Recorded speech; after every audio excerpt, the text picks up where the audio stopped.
Hi, I'm Carrie with Happy Fish Tarot, reeling in wisdom from the Sea of Tarot, and today is Tarot Tuesday. I'm doing something a little bit different again today here. I feel really strongly that I want to talk a little bit about my relationship with the Tower.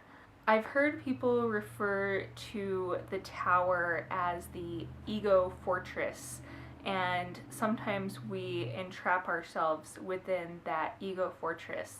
That's something that I was going through very strongly about a year ago.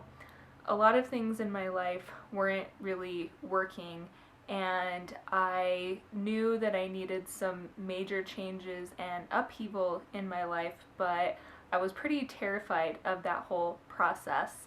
So essentially, when you look at the card and see all the lightning and the chaos and people falling, that's what I was afraid of. I was a little bit trying to deny certain parts of myself to the world.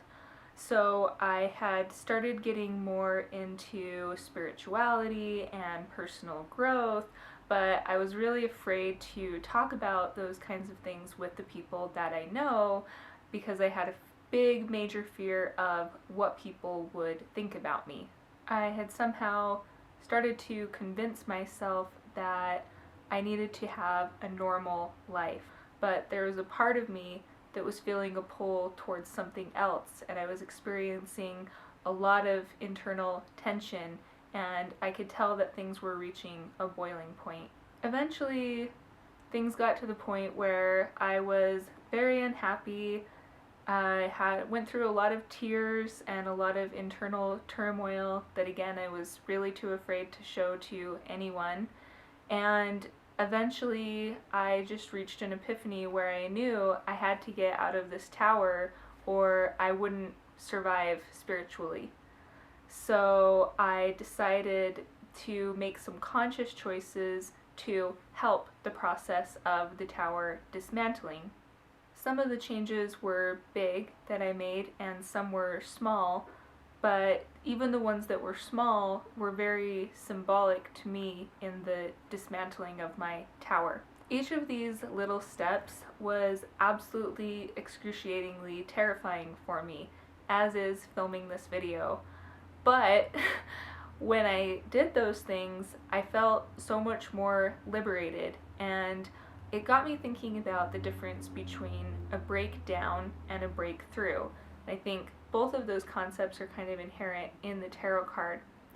So a breakdown happens when we deny these things for so long that something boils up, and it might take the turn of a synchronistic event in our lives, such as we get fired from our jobs, or we go through a sudden and unexpected divorce, or some kind of other sweeping change happens. And it seems to be coming from outside forces sometimes in these kinds of tower situations, but it might be a reflection of built up mental energy that we've had. And I'm not saying that everything bad that happens in our lives we cause by our own mental facilities, but I think that sometimes there is a bit of a synchronicity there. But with a breakthrough, we consciously have a choice in the explosion of the tower, and we know that there's certain things we need to do to liberate ourselves, and that we know if we don't do those things, then an outside force will come through and take care of that for us, and possibly a much harsher way. And the pain of keeping yourself in that tower will eventually come as a breakdown if you deny letting it come as a breakthrough. The other thing I really always like to remember about the tower is that the following card is the star. And to me, that's symbolic of the fact that when we go through all of this inner turmoil and releasing our blocks and the things that hold us back, then we reach the serenity and kind of the open-heartedness that we see with the star. Thank you for watching. You can visit me at happyfishtarot.com. Make sure to subscribe to my YouTube channel, and I will catch you next time.